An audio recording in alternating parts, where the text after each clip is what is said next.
So we are here to talk about the Negro National League in Delco, and we've got Rich with us, and so we're really looking forward to tonight. I do want to thank a few people. This is presented in collaboration with the Sports Legends of Delaware County Museum, with the Delaware County Historical Society, and with the Darby Free Library. And you'll understand as we get further into this program why Darby was the library to partner with. And I want to welcome you on behalf of the Crozier Library's director, Dr. Mark Winston, and our assistant director, Joanne Simone. I'm Susan Waller, head of programming at the library. So we're going to do a few things tonight. We have a couple clips for you to watch that kind of give us some background and then some perspective. And then Rich is going to talk to us for a while, and then we're going to open the floor for Q&A. But I thought it might be helpful for us to kind of think about big picture first. The Negro League's kind of countrywide, and then we're going to come into Philadelphia, and then we're going to make our way to Delco. So this is a short video that talks about the museum in Kansas City.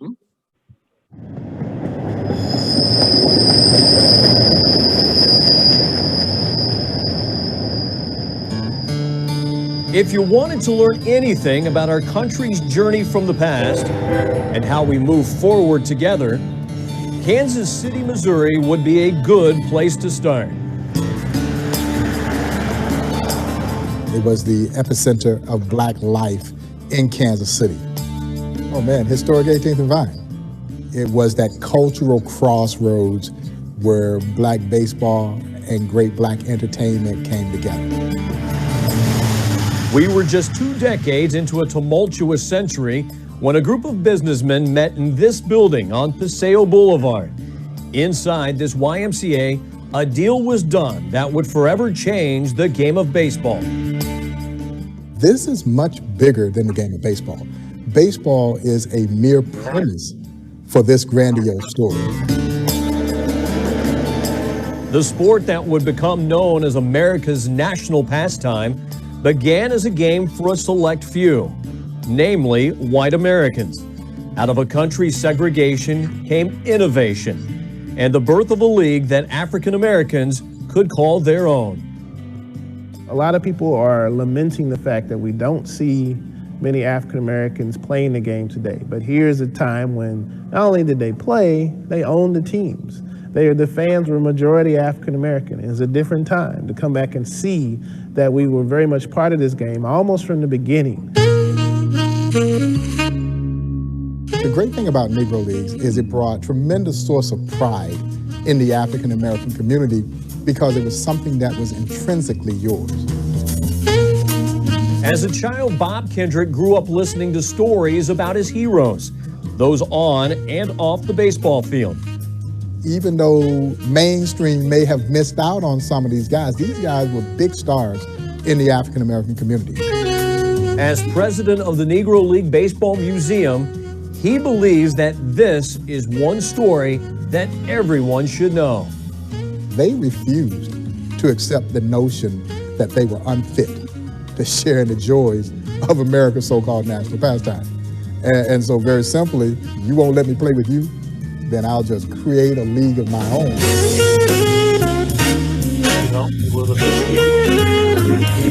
The league produced great players, and the games became the ticket in town. But this was more than just a weekend gathering. There was nothing recreational about a Negro Leagues game. It was the social event of the week.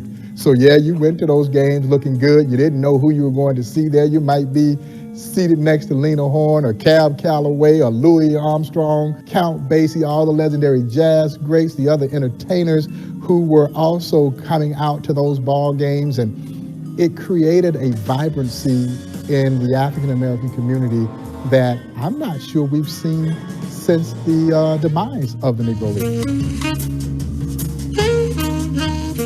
But as time moved, this country moved with it.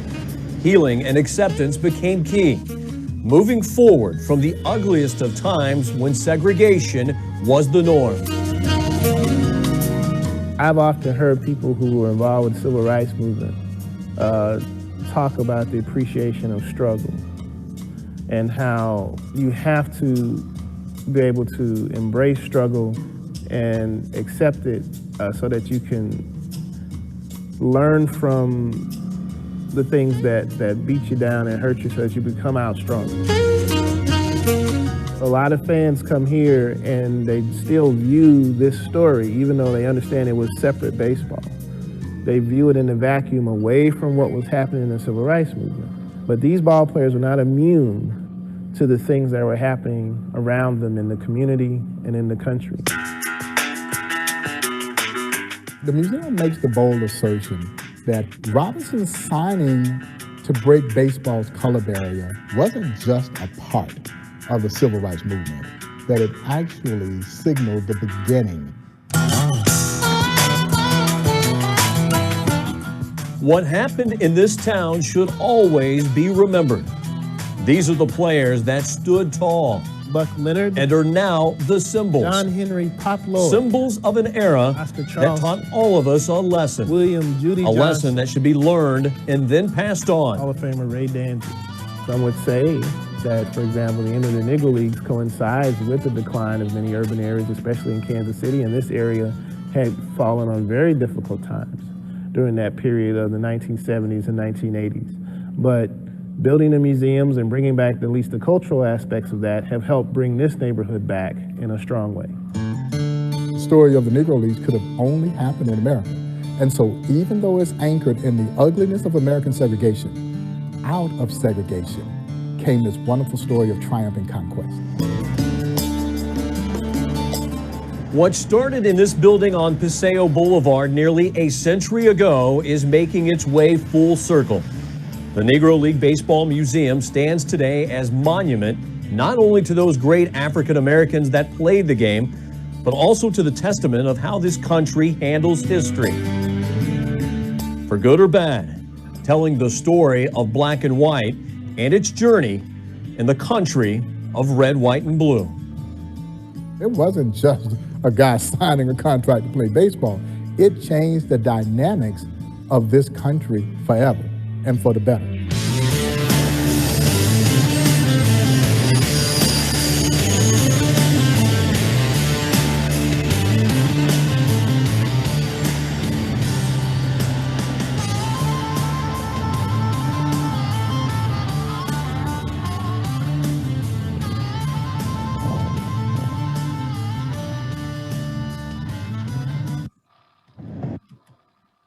So one of the impetuses for our program tonight is an exhibit that's currently at the Delaware County Historical Society that was put together with the Sports Legends of Delaware County Museum.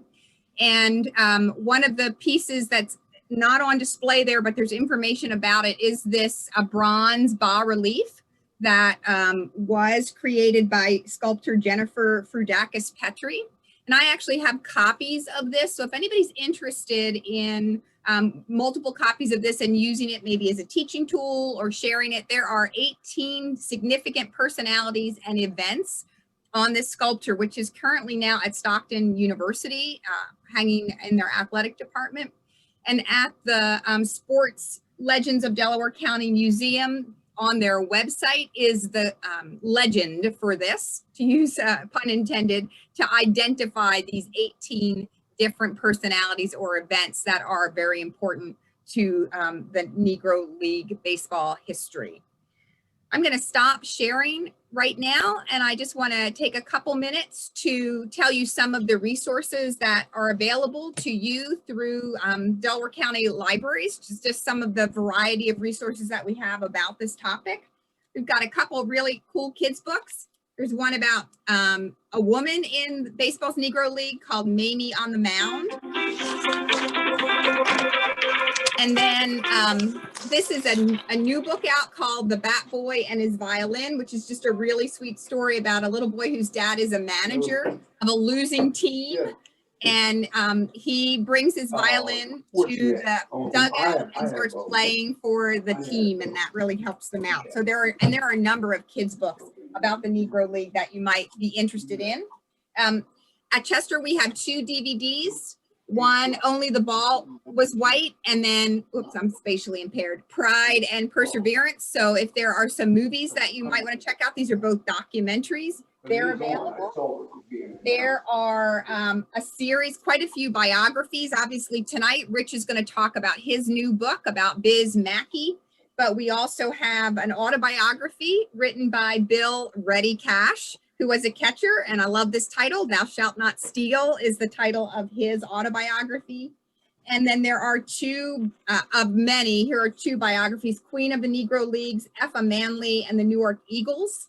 And then If You Were Only White, the life of Leroy Satchel Paige. And then the last couple books are just really kind of straight up history books, complete history of the Negro Leagues, if you really want to get all of the information.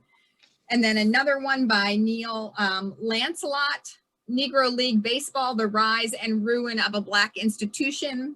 And then the final one that I thought sounded really great is called Voices from the Negro Leagues, and it's conversations with 52 baseball standouts. So if you want to hear their stories in their own words, this might be a book that you would want to borrow from the library.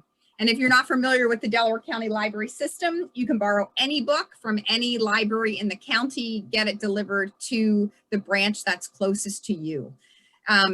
Tomorrow, I'm going to be sending an email out to everybody who registered. I'll have the links to the YouTube videos that we're looking at tonight, and I'll put some contact information in there as well in case you would like to check out some of these books for your own enjoyment and interest and learning. So that first video kind of gave us an overview and focused on the museum. Rich shared with me a documentary called They Said We Couldn't Play, and it was put together by the Phillies videographer Dan Stevenson and narrated by Ryan Howard. And if you've never watched it, I strongly recommend it. It's about an hour and a half. It was really a fascinating documentary. We're going to watch a tiny clip just to kind of move us from nationwide to Philadelphia. So I'm going to share my screen again, and we're going to watch this little clip, and it's going to talk about how Philadelphia was a mecca for baseball. Philadelphia was an altogether different city. Baseball was everything in those days. As far as young people coming up, we didn't have the basketball like they had today, nor the football. They had the Eagles, but they didn't have a lot of. Basketball wasn't the main thing. Baseball was the main sport in the early 40s. Philadelphia, as a matter of fact, I would say was a mecca for baseball. You had so many good ball players all over the city and in and around.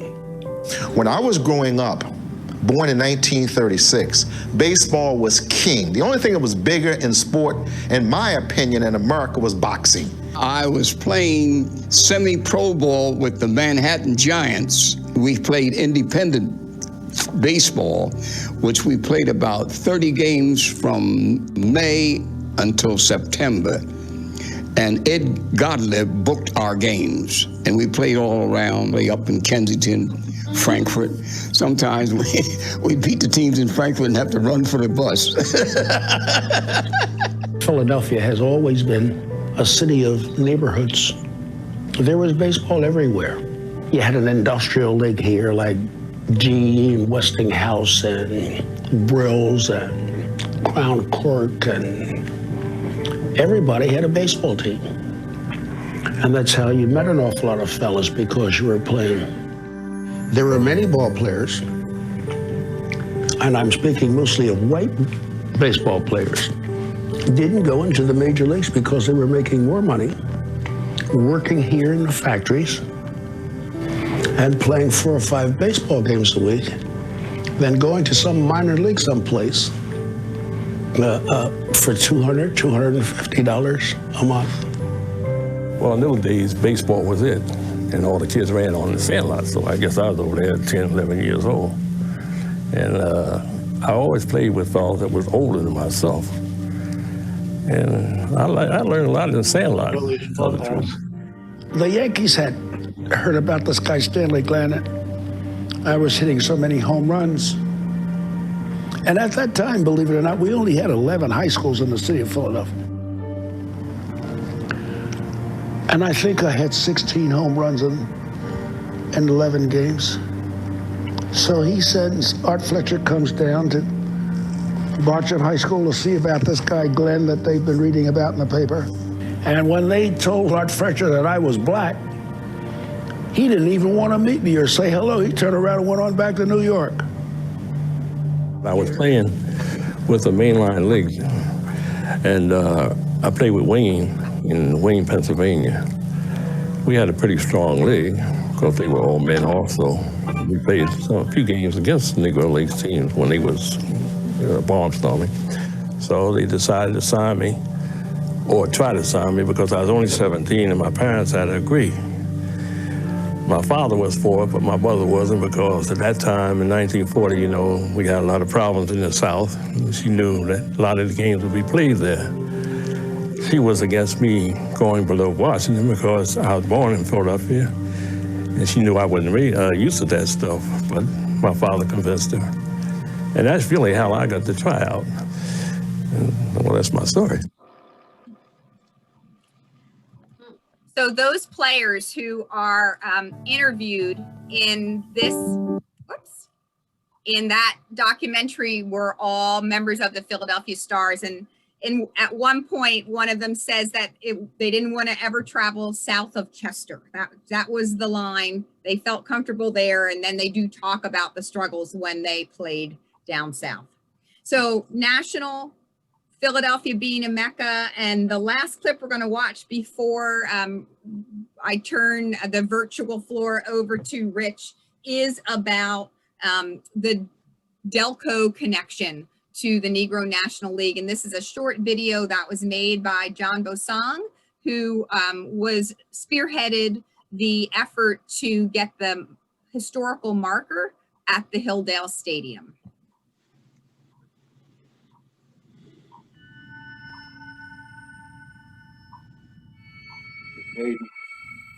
Hayden.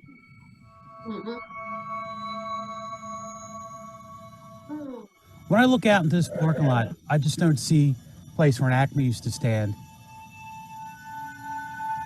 I see a place that history was at. I see a place that champions walked, a place of pride for my hometown.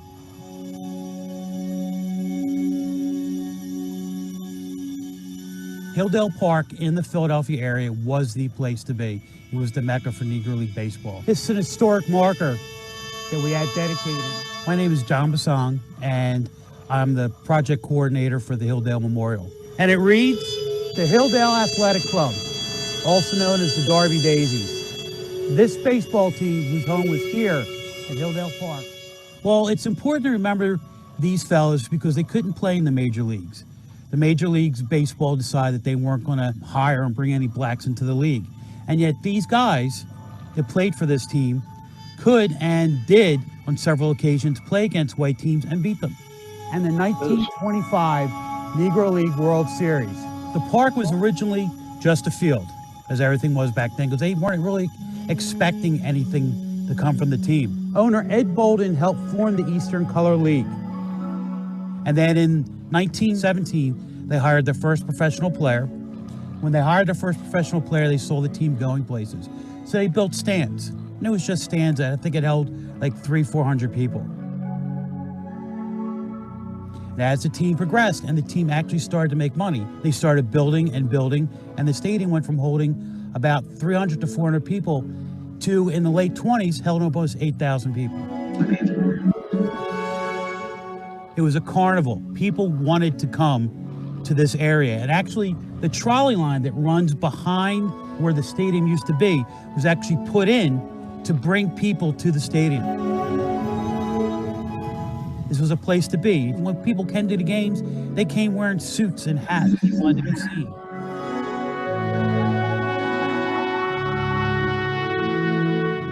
It's history that's been forgotten. Should never forget this. Champions walked on this field. We grew up not knowing about these champions. About time that we know about them. There used to be a ballpark here, Hilldale Field.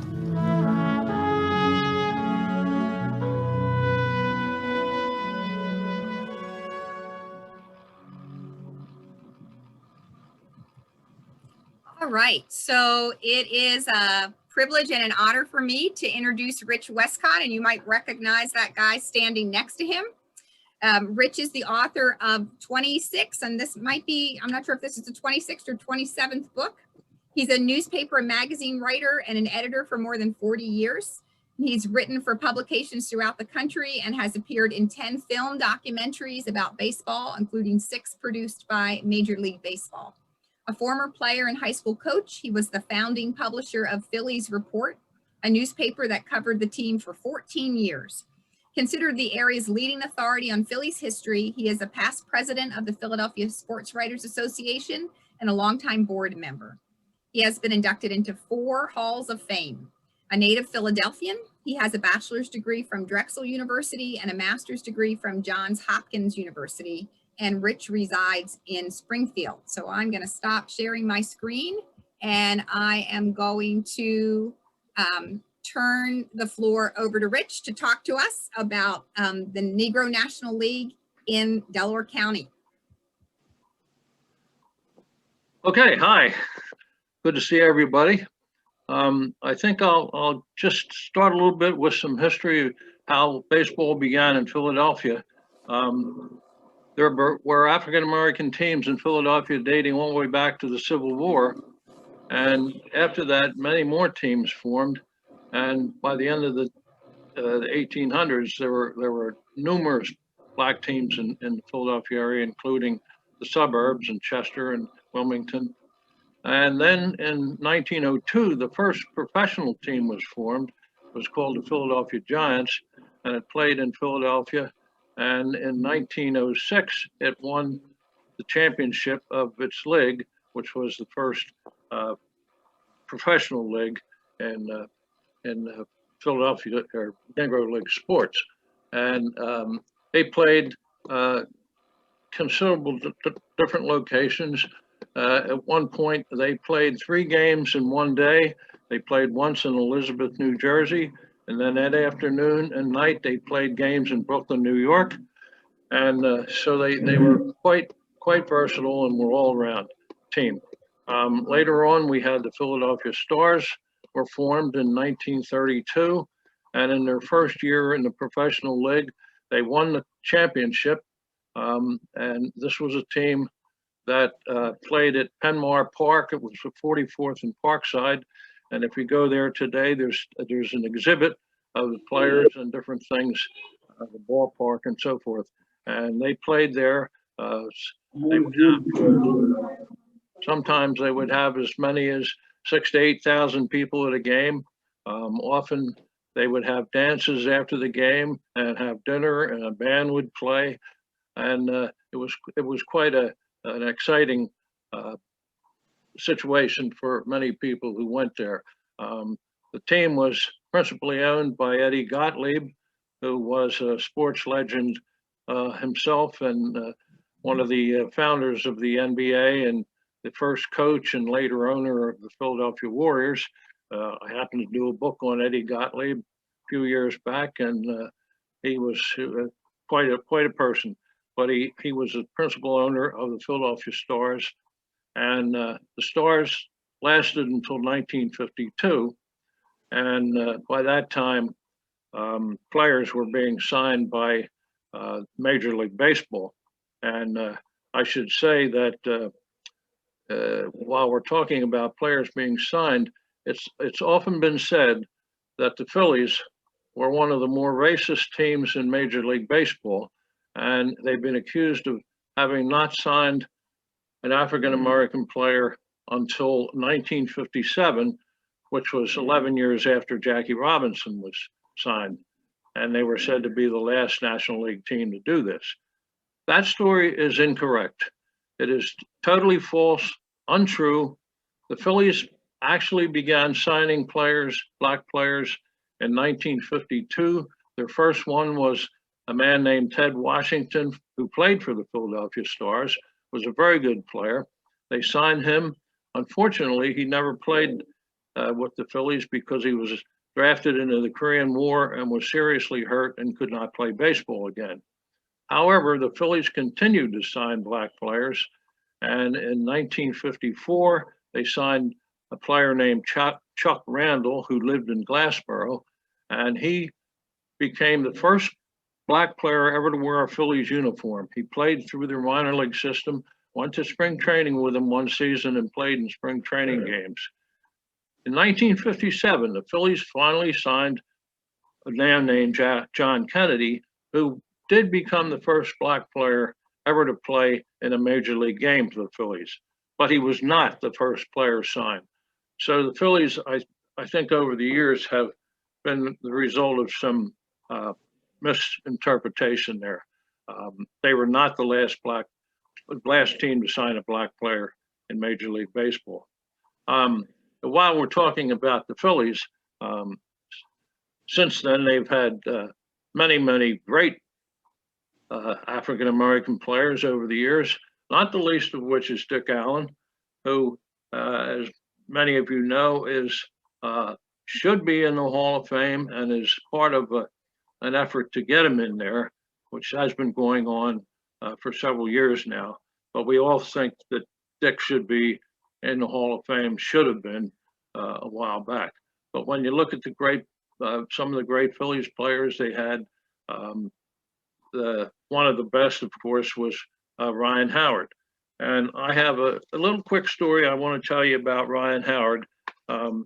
Ryan has always been a very good interview for me, and we've always had very nice conversations. I've interviewed him many times. We've become sort of friends. And one time when I was writing the Biz Mackey book, I wanted to talk to him about his views about Negro League Baseball. And I'll read what he said to me. He said, it always made a big impression on me. He said, my mom told me about Negro Leagues when I was a little kid. Later, I learned about Negro League Baseball on my own. The league the league and its great players were very meaningful. They were a real inspiration to me. Why? Because those were the guys who helped to pave the way for me, playing the game and eventually being in the big leagues. I pay homage to them every time I go to one of their events. That was a quote from Ryan Howard. And I've always enjoyed talking to him. And certainly that was one of the finer quotes I ever got from him. Now we've mentioned Hilldale. Of course, this brings us to Delaware County. And there are many stories about black baseball in Delaware County. Of course, Chester had a team way back. One of the special stories that had a Delaware County connection was Danny Murtaugh when he was managing the Pittsburgh Pirates in 1971, fielded the first all-black lineup in a major league game. That was in 1971. Another famous Delaware County baseball guy, Mickey Vernon. Mickey was a manager during the service, and they played in mostly down in the South Pacific. And he had a player on his team, a young fella, whose name was Larry Doby. Now, Larry Doby was a second baseman. Larry Doby was, of course, an African-American fellow, and they hadn't yet signed black players for Major League Baseball yet. But Mickey said, hey, you know, I don't think you should be a second baseman. You would make a better center fielder. Why don't we switch to center field? And he did. And Doby, of course, became a Hall of Fame center fielder, thanks in many ways to Mickey Vernon. Of course, Delaware County has had one black player make Major League Baseball. His name was Ron Henry. He was a catcher from Chester who played for the Minnesota Twins. And I got to know Ron when I was working years ago at the Daily Times, and he was a very nice guy and a darn good catcher. Another local story, Judy Johnson was a player as a Hall of Famer, and he lived in Wilmington Well, one time I went to interview Bill Bruton, who was a very good baseball player in his day for the Milwaukee Braves. And he had worked as a right-hand man to Lee Iacone and the Ford Motor Company out in Michigan. And he was a very high-ranking executive, but he retired and he moved to Wilmington. Well, I went to interview him in this house, and I got in there, and there was all this stuff, all these pieces of memorabilia and things. What were they? Whose house was it? It was Judy Johnson's house. Bill Bruton was his son-in-law, and when he retired, he and his wife moved to Wilmington. So that was always a great story too. But talk about Hilldale. Hilldale, as John pointed out, began as an amateur team for teenage boys from Darby in 1910. And then in 1917, the team turned pro and eventually went into one of the Negro Leagues. And in 1923, 24, and 25, they won their league championship. And in 25, they won what was then called the Colored World Series. Now, they played on the field in Yeadon, and sometimes they would even have as many as 10,000 people come there, according to reports I've read. And the players were great. They had some really good players. They played under a man named Ed Bolden, who had been one of the who later was one of the originators of the Stars too. But Ed Bolden was a post office clerk from Darby, and he had started this team. And they played up until 1932. They finally disbanded, and shortly after the Philadelphia Stars came along. But the Hilldale team was a really high-level team, and in Negro League history rates among the really special ones. And among other things, they had a number of future Hall of Famers play for the Hilldale team, including Judy Johnson. Biz Mackey was another. Oscar Charleston was another. A catcher named Louis Santop, a player named Martin DeHigo, a pitcher named Smokey Joe Williams. They had a number of these players who at some point or another guy, Pop Lloyd, his name was, some point or another, they played for Hilldale, and they all eventually went into the Hall of Fame. Which, of course, brings me to Biz Mackey, because Biz Mackey is a Hall of Famer too, and arguably the greatest all-around catcher in Negro League history. Now, people say that Josh Gibson was a great catcher, which he was. Josh Gibson was a better hitter than Biz Mackey, although Mackey wound up hitting .327 during a 27-year professional career in which he played nearly 1,900 games.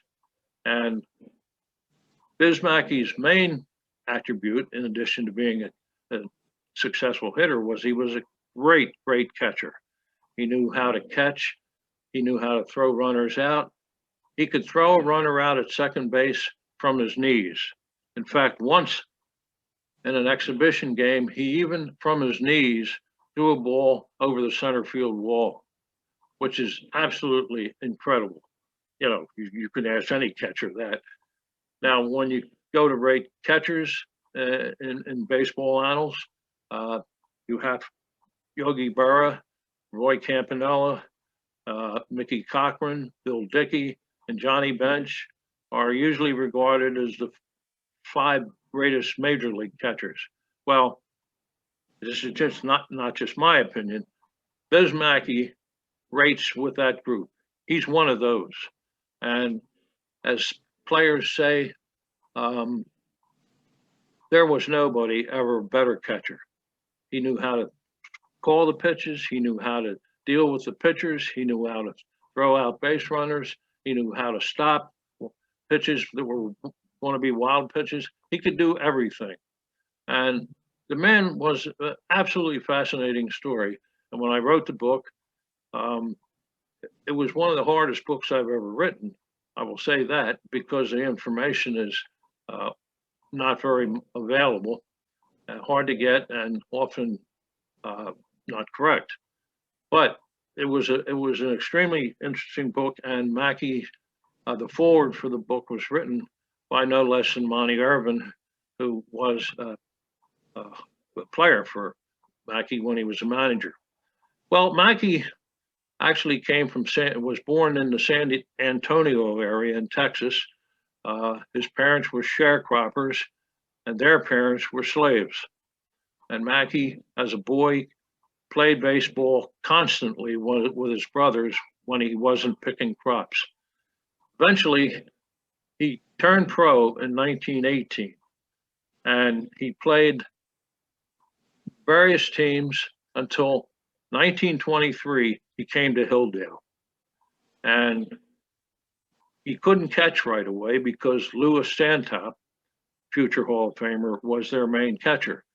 So Mackey's main position was shortstop, but he played virtually every other position except pitcher. And he could play any position, really. Eventually, he became the catcher, full-time catcher. And in 1923, 24, and 25, Hilldale won its league championships. And then in 25, with Mackey helping, they won the Colored World Series championship. And Mackey was a major part of that championship. Now, there's so many great things about Mackey other than playing. For instance, and this is maybe not well known, but he was the guy who taught Roy Campanella how to catch. In fact, at one point later in his career, Campanella called him the greatest catcher who ever lived. He said, I could not carry his glove. I could not carry his bat. He was that good. Well, Campanella, of course, was from Philadelphia. And as a 13-year-old boy, he used to go watch Stars games and on up. And finally, when he was 15, he quit high school. He was going to Simon Gratz. He quit high school and signed with the pro team called the Baltimore Elite Giants. So happened that Mackey was the manager of that team. Well, he took Campanella under his wing and taught him all the rudiments of catching that a 15-year-old boy, of course, didn't know. Campanella taught him everything he could teach him. And Campanella, of course, absorbed it all and became one of the baseball's greatest catchers.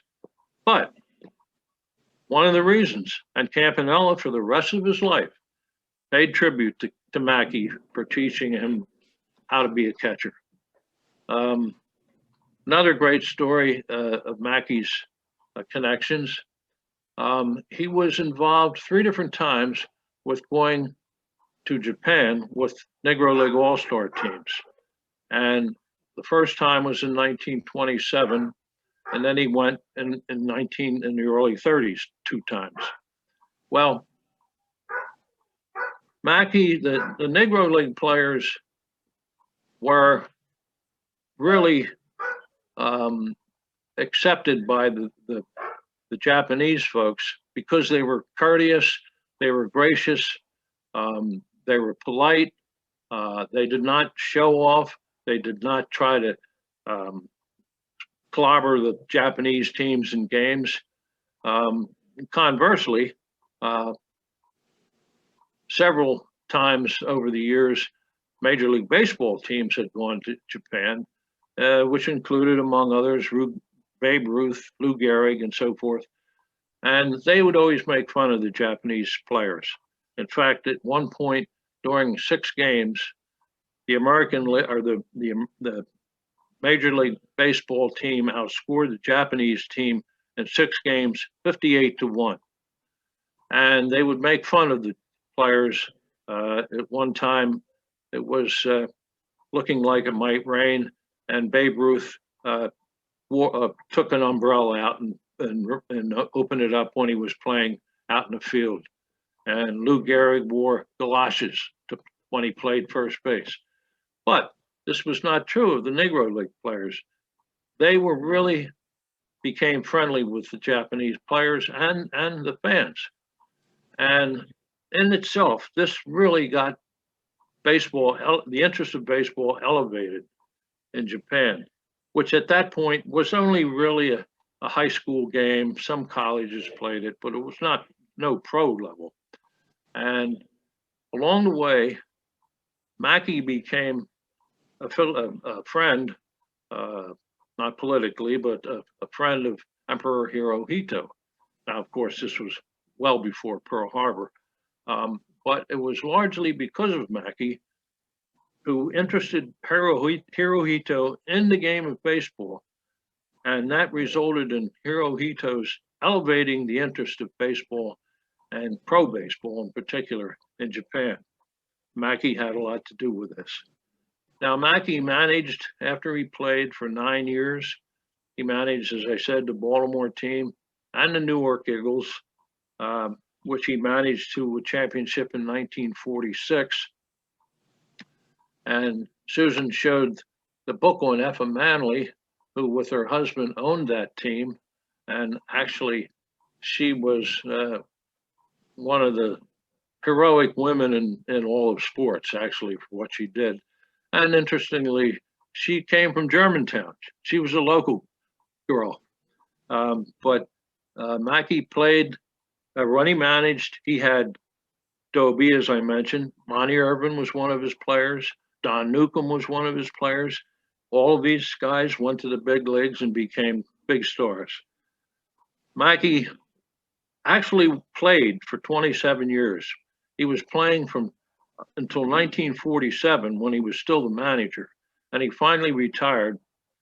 But along the way, he had played in just about everywhere. He had played in Mexico, in Puerto Rico, in the Dominican Republic, in Venezuela, in Hawaii, in Canada, in Japan, in China, in Korea, in the Philippines.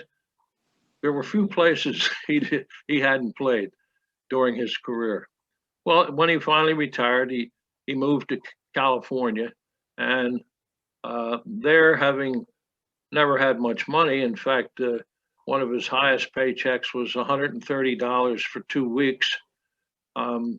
He drove a forklift in California after his retirement, and eventually he died at the age of 68 in 1965. Now, many years go by, and in 2006, Mackey was one of 17 people from Negro League Baseball, including executives, who were inducted into the Baseball Hall of Fame. Well-deserved, certainly, long overdue. But he did finally get in, and that's a great tribute to Mackey's career, that he was a Hall of Famer and a great, great catcher. And I can tell you that in doing the book about him, it was a thrilling experience, and one which I had never been exposed to in terms of writing a book. As a kid, my dad used to tell me about Negro League Baseball, and I knew something about it, but getting into this book was a whole different ball game, and a lot of benefits to me for doing it. And I happened to meet, he was a big help to me, Mackey's great nephew, who contributed a lot to the book. And the book, incidentally, which was published by Temple University Press, is now on sale. And if you're interested, you could go to their website, and it's TU Press. Let's see, what is it? tupress.temple.edu //promotions. Okay. Anyway, if you're interested in that book, it's there now. But anyway, that's my story, and I can tell you that learning as much as I did about Biz Mackey and about Negro League Baseball in general, and in particular, were really major parts of my career. Thank you. All right. Well, thank you. Thank you so much. I've got a couple pictures I want to show you, and then we're going to open the floor up for questions, for some Q&A. So let me just do a little techie here. I'm going to share my screen one last time and show you a few pictures. See that one again. And then these are some pictures from Rich, and I think they might be in the book. So there's the Philadelphia Stars, and there's a picture of Ed Bolden, whom he referred to. And then here's one picture of the Philadelphia Hilldale. So this is from a great poster called Black Ball that Susan Borders, the librarian at the Darby Free Library, shared with me. And this is a picture of, I believe, the year they won the World Series. So this was at the start of the first game of the World Series, and that was in Kansas City, Missouri. That's where they played. They played against the Monarchs. And then here's another picture of the Hilldale Giants. They went by a couple different names, as Rich referred to.